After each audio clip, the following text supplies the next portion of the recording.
Transfer करूंगा, क्योंकि ये जरूरत है, जो हमें मिला है हम उसको अपनी अगली पीढ़ी को स्थानांतरित करें, ट्रांसफर करें। ये बहुत बड़ी चीज है। तो मैं दोनों चीजें एक साथ देखता हूं, चिंता भी होना। अगर हम चिंतित नहीं होंगे तो हम ऐसे व्यक्तियों को पैदा नहीं कर पाएंगे। मैं जब छोटा था तो मेरे बड़े पिताजी अक्सर कभी कभी बोलते हुए, मैं भी गांव ही देहात से जुड़ा हुआ व्यक्ति हूँ, ज्यादा दूर मेरा घर गांव नहीं है, वो बोला करते थे, उत्थान पतन के झूले पे संसार झुलाया जाता है। ये जो संसार या हमारा जीवन है, ये इन दोनों चीजों पे हमेशा झूले के समान है। आप ध्यान दीजिएगा, जब हम झूले पे बैठते हैं तो निचले पायदान पे बैठते हैं, सीधे ऊपर नहीं चले जाते हैं। और जब झूला चलने लगता है तो हम सबसे ऊपर जाते हैं। जब एकदम टॉप पे पहुंच जाते हैं तो उसके बाद कोई जगह नहीं रहती कि उससे ऊपर आप चले जाइएगा, आपको फिर नीचे आना है, फिर निचली पायदान पे आइएगा। हम लोगों के जीवन में भी इसी तरह चीजें होती है। कभी हम सुखी होते हैं तो समझ लीजिए कि हम उस ऊंचाई पे हैं, जब दुखी होते हैं तो समझ लीजिए डाउन पे हैं। और कभी भी निराश नहीं होना चाहिए, क्योंकि जब नीचे आ गए तो झूला ऊपर की ही तरफ जाएगा, और जब ऊपर है तो ये भी मान के चलिए कि अब हमारा नीचे भी जाएगा, 4 दिन लगे 10 दिन लगे, तो घबराना नहीं चाहिए। अब मैं इसको बौद्ध धर्म से जोड़ता हूं। क्या आपको लगता है कोई भी धर्म, दुनिया का ऐसा कोई भी धर्म हो, जब अपने टॉप पे पहुंच जाता है, जब अपनी ऊंचाई पे पहुंच जाता है, क्या बुद्ध का की थ्योरी, जिन्होंने उत्थान पतन की बात की कि हर क्षण हर चीज परिवर्तित हो रही है, तो उनके पे एप्लीकेबल नहीं होगा? उनके रिलीजन पे, उनके मानने वाले पे, हर चीज पे वो उनके पे भी उतना ही एप्लीकेबल है। और एक समय आया जब टॉप पे पहुंचा, तो उसके बाद वो समय आया कि वो डिक्लाइन, नीचे गिरता चला गया। कि ऐसी परिस्थिति आई कि हम भारत के सबसे महानतम पुत्र, मैं बोलता हूं सबसे महानतम पुत्र अपने गौतम बुद्ध को हम भूल गए। आज से 200 साल पहले, ज्यादा दिन नहीं, 200 साल पहले, 200 साल पहले भगवान बुद्ध को इस भारत में कोई नहीं जानता था। उसका उदाहरण दे रहा हूं, आप लोग जागरूक हैं, इस संस्था से जुड़े हुए हैं तो जानते हैं। जरा और गांव में और जाइएगा, जरा पूछिएगा भगवान बुद्ध को जानते हैं, जरा नाम पूछिएगा कि ठीक है उनके माँ का नाम बता दो। मैं चैलेंज दे रहा हूं यहीं बैठे बैठे कि पिताजी का नाम बता दो, कोई नहीं बता पाएगा।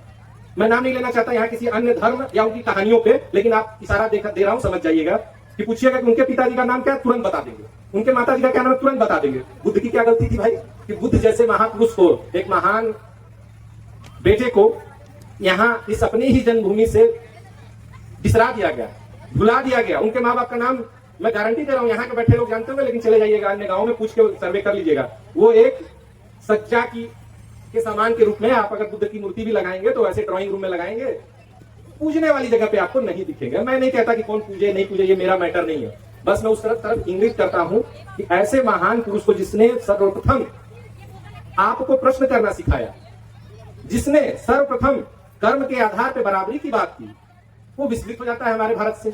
उसको मिटा दिया जाता है, उसको भुला दिया जाता है। एक एक की कहानी आपको मिलेगी, कौन किसको मारा, कहां मारा, किसका बेटा कौन था, किसका पोता कौन था, सब याद होगा हमारे बच्चों को। अन्य संप्रदायों से जुड़े हुए या मान्यताओं को करने वाले, इवन हम लोग भी जानते हैं, सभी लोग जानते हैं। लेकिन इनकी क्या गलती थी? तो ये चिंताएं और ये आशा दोनों साथ में चलता है, और मैं कभी भी निराश नहीं होता हूं कि ऐसा क्यों हो रहा है, क्योंकि ये प्रक्रिया है। और जब मैं इतनी भारी मात्रा में मैं भीड़ देख रहा हूं जब से आया हूं, ये उसका प्रतीक है कि ये फिर से उदय हो रहा है। क्योंकि आज से 200 साल पहले आप कल्पना भी नहीं कर सकते थे। जब आप अंग्रेजों की किताबों को पढ़ेंगे तो एक लाइन में बतलाता हूं, आप समझ जाएंगे कि जब वो बोध गया और बिहार के गांव में, मैं 14 साल बिहार में था, कुर्था के, मैं इनको भी नमन करता हूं, जगदेव बाबू जी को और आज सुभाष सिंह मौर्य जी को, बाकी अन्य को। मैं उस भूमि पे 14 साल काम किया। पढ़ने के दौरान पता चला कि, और मैं देखा भी, मैं अक्सर कार उठाता था, चला जाता था। गाँवों में बुद्ध की मूर्तियां पड़ी हुई है, लेकिन अलग अलग नामों से पूछते हैं, कहीं कोई बाबा तो कहीं कोई बाबा। तो जब अंग्रेज वहां पहुंचते हैं और पूछते हैं कि ये कौन है, तो उनको पता ही नहीं है। जैसे कि नालंदा में जो गया होगा वो जानता होगा, वहां पे एक ब्लैक बुद्धा अभी पूजे जाते हैं, उनका नाम तेलिया बाबा हुआ करता था, भैरव बाबा। उनको ये कोई नहीं जानता था कि ये भगवान बुद्ध है। और मैं पूछने भी जा रहा हूँ, पढ़ने वाला मेरी यूनिवर्सिटी से पढ़ा हुआ है, उसको पता है कि ये बुद्ध है, तो कह रहा है बुद्ध भगवान है लेकिन तेलिया बाबा है। एनीवेज, मेरा उस पर नहीं, तेलिया बाबा माने, बुद्ध माने। लेकिन जब अंग्रेजों से पूछा जाता था तो इसी तरह की बातें होती थी। तो उन लोगों ने अनुमान लगाया और उन लोगों ने लिखा है अपनी किताबों में, क्योंकि जहां पूछा जाता था तो सही जवाब नहीं मिलता था। तो आप बुद्ध की मूर्तियों को जब देखेंगे तो उनकी मूर्तियां जो होती है, घुंघराले बाल होते हैं, गोल गोल बाल बनाए गए हुए हैं। तो भारतीयों के बाल घुंघराले नहीं होते हैं, ये भी आप लोगों को पता होगा। तो उन लोगों ने अनुमान लगाया कि बुद्ध अफ्रीका के थे, इथोपिया के थे, इथोपिया का कोई आदमी था, वहां यहाँ धर्म प्रचार करता था। इस प्रकार की जागरूकता का लेवल इतना नीचे जा चुका था कि बुद्ध को 200-250 साल पहले नहीं जानते थे। वो प्रिंसेप और जिनकी इंगित किया इससे पूर्व के कि उन लोगों को पढ़े, उसके बाद जाने। और अशोक जो थे, राजा अशोक को यह माना जाता था कि वो श्रीलंका के राजा थे, मतलब भारत का सबसे महानतम शासक के बारे में इतना इग्नोरेंस, इतना अज्ञान था कि उसको श्रीलंका से जोड़ा जाता था। धन्य हो ये अंग्रेज जो प्रिंसेप इत्यादि कनिंगम जिन्हें मैंने खोजा और बताया, तब हम जान पाए हमारा महानतम सम्राट रहा है जिसने पूरे भारत को एकत्रित किया पहली बार। तो जो कहते हैं ना कि जो अपना इतिहास नहीं जानता, इतिहास उसको भी याद नहीं रखता है। तो बेहतर है कि हम अपने इतिहास को जानें, हर तरह के इतिहास, ऐसा नहीं किसी को छोड़ देना, किसी को पकड़ना, हर इतिहास को जानना चाहिए। मैं तो बात उसकी कर रहा हूं जिसको छोड़ दिया गया, जो जानना अच्छी बात है, जिसको छोड़ा गया उसको भी जानना चाहिए। और एक ज्यादा पहले नहीं, 60-70 साल पहले एक भिक्षु थे, विद्वान भिक्षु, प्रोफेसर शांति भिक्षु शास्त्री की मैं एक पंक्ति कोट करना चाहता हूं कि उन्होंने बोला कि इतिहास में वही व्यक्ति, राजा को मान लीजिए, वही जीवित रहा है जिसने या जिसके बारे में लिखा गया हो। अशोक के बारे में हम इसलिए जान पा रहे हैं क्योंकि उनके बारे में लिखा गया है, उन्होंने खुद लिखा अपने लेखों में, शिलालेखों में, लेकिन इतना महानतम कार्य किया धम्माशोक ने कि उसके बारे में भी इतना लिखा गया, तब आज हम जान पा रहे हैं कि सम्राट अशोक कौन थे। मुझे नहीं लगता है कि उनके 2-3 पीढ़ी के बाद के किसी व्यक्ति का आप जानते होंगे, नहीं जानते होंगे, नाम जानते होंगे ज्यादा ज्यादा। क्यों? उनके बारे में लिखा नहीं गया, उनके बारे में बोला नहीं गया, या उन्होंने खुद नहीं लिखा। तो हमें ध्यान देना होगा कि हम जो कर रहे हैं वो लिखा जाता है, और जो हम लिखेंगे वही आगे पढ़ा जाएगा 1000 साल बाद। वेंसांग, फाहियांग, चीनी यात्री, नाम सुना होगा, सिंह, तीनों ये भारत आए, वो आए थे, लिख के चले गए। वो ये नहीं जानते थे मेरी किताब 1000 साल बाद कितनी उपयोगी होगी, किसी आधार पे भारत की बुद्धिस्ट विरासत, बौद्ध विरासत जो है सारी की सारी खोजी जाएगी। वो उस समय नहीं जानते थे 1000 साल पहले। तो आप लटिया, मैं जब से आया था मैं इस महोत्सव के बारे में सबसे पूछ रहा था, शुरू कब हुआ, क्यों हुआ, कारण क्या था। तो पता चला एफर्ट से ये 30 साल पुरानी शुरुआत है, और आज उसका नजारा यहाँ दिख रहा है। तो जब हम इसको लिखेंगे तभी हमारी आने वाली 100 साल की पीढ़ी जानेगी। अब प्रश्न उठता है यहाँ जुटे क्यों, विषय है कि जुटते क्यों है। तो सुभाष सिंह मौर्य जी ने शायद वो सपना या समझ गए ये इसका इंपॉर्टेंस लाट था, अशोक की लाट, और उन्होंने बताना शुरू किया, उसका नतीजा आज आप लोगों को दिख रहा है। इस लाट के पीछे कुछ न कुछ कारण होंगे। यहाँ लगा क्यों लगा, इसलिए होगा, मैं गेस कर रहा हूं मैं, क्योंकि जब भगवान बुद्ध का परिनिर्वाण हो जाता है तो उसके 250 साल बाद सम्राट अशोक पहला व्यक्ति था जो 84,000 स्तूप बनवाते हैं और अशोक स्तंभ लगवाते हैं। और अशोक ये अगर कार्य नहीं किए होते तो विश्वास मानिए हम लोग बुद्ध को नहीं जान पाते, बुद्ध कौन थे, कहां जन्म लिए, क्योंकि उन्हीं के स्तंभों के आधार पर तो जाना गया, पैदा कहां हुए, कहां ज्ञान दिए, स्तूप बनवाए इत्यादि उन्होंने कार्य किया। इस कारण हम लोग जान पा रहे हैं। तो ये तय जान लीजिए, मैं बिहार में बहुत सारे स्थलों पे गया हूं। यह निश्चित तौर पे कोई एक शोध का विषय है, कभी खोजूंगा मैं निश्चित तौर पे, जहां भी पिलर और स्तूप अगर हो तो समझ लीजिए कोई ना कोई इंपॉर्टेंट स्थान होगा, नहीं जनरली कहीं कहीं स्तूप ही होगा। अब सारनाथ चले जाइए, प्रथम धर्मचक्र प्रवर्तन स्थल है, तो वहां पे स्तूप भी है और पिलर भी है, दोनों एक साथ मौजूद होना इस चीज की तरफ इशारा करता है कि ये कहीं ना कहीं बहुत ही करीब से भगवान बुद्ध से जुड़ा होगा। इसलिए लटिया के अगल बगल के लोग अपने को धन्य समझे कि भगवान बुद्ध संभवतः यहाँ रहे हैं, समय बिताए हैं, अपने को पवित्र समझे। उत्थान पतन की मैंने चर्चा की थी, और इस लाट को जोड़ते हुए मैं एक एग्जाम्पल देता हूं।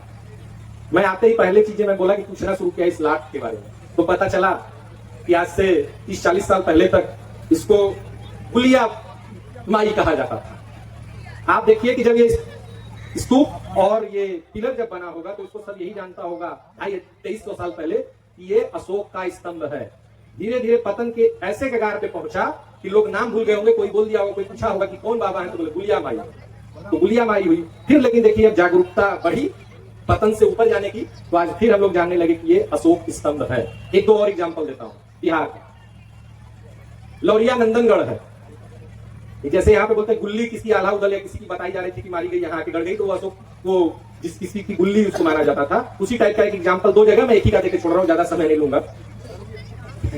लौरिया नंदनगढ़ और लौरिया अरेराज वहां पिलर है, तो वहां बोलते हैं कि ये भीम की लाठी थी, इतनी बड़ी है, पिलर इतना बड़ा है वो स्तंभ, अशोक का स्तंभ, कि उसको बोलते थे कि भीम की लाठी थी, वो जब थक गए और क्या हुआ वहीं गाड़ दिए, फिर बाद में उठती ही नहीं। तो ये सब कहानियां बाद में जुड़ जाती हैं जब आप अपनी विरासत को भूल जाते हो।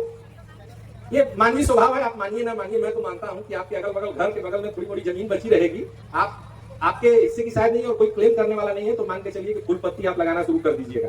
जब तक क्लेम नहीं होगा, जब तक बुलडोजर नहीं आएगा, तब तक आप उसमें फूल पत्ती लगाइएगा। ये सच्चाई है, या कोई उसको क्लेम करने वाला ना आ जाए कि अपना कागज दिखा दे कि ये मेरी जमीन, तब तक आप नहीं छोड़िए, खाली चीज हमेशा लेते हैं। तो ये सब जगहें जो थी ना खाली हो गई थी, उस पर कोई अपना पक्ष रखने वाला नहीं बचा था, इसलिए उस स्थिति में पहुंची। और उसके बाद गुलिया माई या जो भी मैंने बोला भीम की लाठी, बगल में लाट सरैया है, आप लोगों ने नाम सुना होगा, लाट सरैया, लाट भैरव, वो बेसिकली अशोक का पिलर है, ये लिखा हुआ है इंसान की डायरी में। और उसको मैंने ट्रेस किया, उसका इतिहास को पता चला कि वो वही जगह है जहां भगवान बुद्ध उत्तरी द्वार से निकलते, चाइनीज लिटरेचर में, पाली में नहीं, उत्तरी द्वार से जब निकल रहे थे बनारस आने के बाद, तो वहीं तो उन्होंने यश को देखा था। यश पहला, पांचों के बाद पहला शिष्य था जो भिक्षु बना, उनको वहीं पे देखा था। पाली चुप है इस पे, पाली सीधे वहां पहुंच जाता है सारनाथ, लेकिन चाइनीज लिटरेचर बहुत पुराना, वो बोलता है कि उसको वहीं पे देखे थे और बोले थे ये आज रात में घर छोड़ेगा। तो उसी की याद में संभवतः बना था, क्योंकि वो चाइनीज लिटरेचर बोलता है कि वहीं पे ये घटना हुई थी। और उस द्वार का नाम था भाद्रपद द्वार, यानी बनारस का उत्तरी द्वार जो था उसको भाद्रपद द्वार बोला जाता था। और मजे की बात, वहां से 11वीं 12वीं शताब्दी का गाहड़वाल वंश का एक इंस्क्रिप्शन मिला है जिसपे भाद्रपद लिखा हुआ है। इसका मतलब है वह गेट बहुत दिन तक एग्जिस्ट करता रहा और उसकी सत्य को पुष्टि करता है कि वहां गेट रहा होगा। और जो बनारस का लोकेशन जानते हैं, जानेंगे कि उसी के बगल में वरुणा नदी बहती है और वहीं भदऊ चुंगी है, भदऊ चुंगी से वो इंस्क्रिप्शन मिला था। वहां ट्रेड होता था, वहां से सामान आता था और लेके जाते थे, चुंगी वसूली जाती थी, तो वो ट्रेड रूट था। कहने का मतलब है कि जब हम नहीं जान रहे हैं तो चीजें ऐसे ही परिवर्तित होती है, जानबूझ के अनजाने दोनों केस हो सकता है। इस चीज को समझने की चीज, ऐसा नहीं कि हर जगह जान लीजिए। मैं बोला ना, जब खाली होता है तो आपको नहीं पता है तो आप फूल पत्ती बोना शुरू कर देते हैं, लेकिन जब जान जाएंगे कोई क्लेम कर देगा, अगर सत्य क्लेम कर रहा है तो आप हट जाते हैं। जैसे कि आप लोग बताए कि अब यहाँ अशोक पिलर ही माना जाता है, तो जब जान जाएगा व्यक्ति तो हट जाएगा। ठीक है, ये रहा कुछ इतिहास जानने का और समझने का। उसके बाद अशोक की बात आई तो अशोक की लिगेसी को बतलाना बहुत जरूरी है। ये अशोक भारत का इतना महानतम सम्राट क्यों हुआ? कोई अपनी अच्छाई के कारण ही लंबे समय तक याद रखा जा सकता है। बुराई करिएगा उसको, ठीक है, चर्चा तो सबकी होगी, राम की होगी तो रावण की होगी, कृष्ण की होगी तो कंस की होगी, लेकिन जब उदाहरण दिया जाएगा तो राम का दिया जाएगा, कृष्ण का दिया जाएगा, बुद्ध का दिया जाएगा, अपोजिट वाले का नहीं दिया जाएगा। तो अशोक ऐसा शासक था जिसकी ख्याति भारत की बाउंड्री से तोड़ के बाहर तक गई, सुदूर देशों में गई। आपके थाईलैंड में मिलेगा, लाओस, कंबोडिया, वियतनाम, और मैं चीन गया हूं। सबसे बड़ी आश्चर्य का विषय, चीन में मुझे ज्ञात हुआ कि वहां पे उनके नाम से 17 या 18 स्तूप हैं, अशोक स्तूप। मैं ये नहीं मानता कि ऐतिहासिक रूप से अशोक गए हैं वहां पे या वो खुद किसी से भेज के बनवाए, मैं ये नहीं मानता, लेकिन ये नाम पहुंच जाना और उनके नाम से ही स्तूप बनना कि अशोक ने बनवाया, ये भी अशोक की ही देन है, उसकी ख्याति की, उसके पुण्य कर्म की देन है कि वो आज भी नाम लेते हैं। और आप जाइएगा, वो लोग प्रोनाउंस करते हैं अयुवांशु, चाइनीज में बोला है अशोक स्तूप। वो लोग जानते हैं अशोक को, आज के भी बच्चे जानते हैं कि अशोक कौन थे, कोई इतना प्रतापी राजा। बाकियों के बारे में कोई नहीं जानता, बुद्ध और अशोक के बारे में नहीं जानते। और मैं सिचुआन यूनिवर्सिटी के लाइब्रेरी में गया, एक प्रोफेसर ने मुझे फोटो मांगा था, पता चला कि सिचुआन यूनिवर्सिटी में अशोक की मूर्ति रखी हुई है। मैंने उनकी 2-3 मूर्तियां लाके दिया, बहुत पुरानी है, भारत में उपलब्ध नहीं है। एक जगह है साउथ में, बोलते हैं कि ये भी अशोक की है, भारत में एक ही 2 जगह मिली नहीं है, वो भी गेस करते हैं। और वहां को अशोक का करके पूरा लगा हुआ है, सजा हुआ अशोक की मूर्ति। भारत के म्यूजियम में आप नहीं पाइएगा अशोक की मूर्ति। तो अशोक इतना प्रतापी राजा, इसीलिए हम लोग इतना यहाँ पे जुट पा रहे हैं। भगवान बुद्ध जब बोलते हैं कि दुख है, दुख का कारण है, तो इतने देर तक रोग की बात किए हम कि ये रोग था, ये रोग था। अब रोग को के कारणों को तो बता दें और उसका इलाज या रास्ता ना बताएं तो वो तो फिर गड़बड़ है। और रोगी को पहले स्वीकार करना होगा कि हम रोगी हैं, तब उसको दवाई दीजिएगा। तो हमें स्वीकार करना पड़ेगा कि कुछ समस्याएं हुई हैं, उसको कैसे दूर किया जाए। तो क्या अब हम कोई जगह है, कोई कुछ और कर रहा है तो वहां जाके मारने लगेंगे, उनको पीटने लगेंगे? नहीं, क्योंकि भगवान बुद्ध जैसा व्यक्ति जब अंगुली माल उनके पीछे पड़ा हुआ है, मारने के लिए दौड़ रहा है, उसको अपनी करुणा से शांत कर देते हैं, अपना शिष्य बना देते हैं। सिर्फ अंगुली माल को नहीं, आप देखिए राजा को अपना शिष्य बना लेना, व्यापारी, अनाथ पिंडिक। कौन ऐसा वर्ग था जो उनसे अछूता था? कौन ऐसा पद का व्यक्ति था जो उनसे अछूता था? सभी को अपने मस्तक कर दिया। तो हमें अपने कार्य व्यवहार संयमित होके इस रोग का इलाज करना होगा। एग्रेसिव होके, क्रोधित होके, लड़ाई झगड़ा करके नहीं। आप अच्छे से चीजों को जब बताइएगा, समझाइएगा। मुझे अच्छा लग रहा है इतनी बड़ी संख्या जिसमें जागरूक लोग बैठे हुए हैं। यही लोग आगे तरीके से जब बतलाएंगे, समाज को जागरूक करेंगे, तभी चीजों में परिवर्तन आएगा। इसके अलावा हम सभी को पता है, मूर्तियों को भी देखा होगा हम लोगों ने और म्यूजियम में भी देखा होगा कि भगवान बुद्ध जब तपस्या कर रहे थे 29 वर्ष की अवस्था से लेके 35 वर्ष की अवस्था तक, 6 साल, तो एकदम जीर्ण शीर्ण हो गए थे। और जब पहला उपदेश देते हैं और बताते हैं कि 2 अतियों से दूर रहना, कामेषु काम सुखलिका नियोगो, मींस काम हो मींस अति सुख से। क्योंकि भगवान बुद्ध वैसे व्यक्ति थे जिन्होंने पूरी लग्जरियस लाइफ, राजसी जीवन जिया था अपने घर में, वो काम सुख की बात कर रहे हैं, तो उससे भी आपको कुछ नहीं मिलने वाला। और फिर बोलते हैं अतिकिल मतान योगो, मतलब अपने आप को बहुत ज्यादा प्रताड़ित करने से उससे भी कुछ नहीं मिलेगा। तो किसकी चर्चा करते हैं? मध्यम मार्ग की, बीच के मार्ग की।